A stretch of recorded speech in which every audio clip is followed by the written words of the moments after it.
Hi, cooking muna tayo for today's video. Sinipag ako kanina tulog yung alaga ko. Actually, hindi ko alam kung ano tong linuto ko What? Nakita ko lang kasi ito kanina napanood ko. Tapos nakita ko sa rep, may repolyo pa pala. Kaya yun, wala akong magawa Sabi ko, try ko nga to.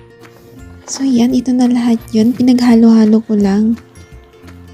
Tapos ito, nilalagyan ko na siya ng harina. Tansya ko lang kasi baka madumihan naman. Tapos halu-haluin lang, ganun. Hanggang sa ma-mix na siya lahat.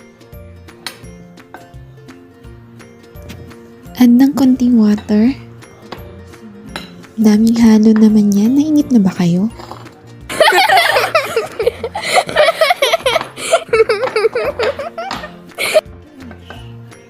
Nag-add pa nga ako ng harina dito kasi kulang.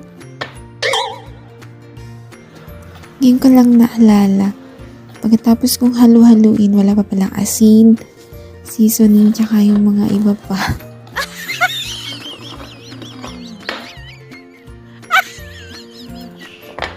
Nag-add ulit ako ng harina kasi parang kulang pa. Then, itong next na gagawin ko is para sa sauce nyo mamaya. Siyempre, hindi ito mawawala. Sili. O, sumihilig sa maanghang dyan. Alam niyo na. Madali lang to lutuin basta nag-brown na siya. Nakita mong ganyan na siya. Malapit na siyang maluto yan ganyan. Ito naman yung para sa sausawan mamaya. May asukal.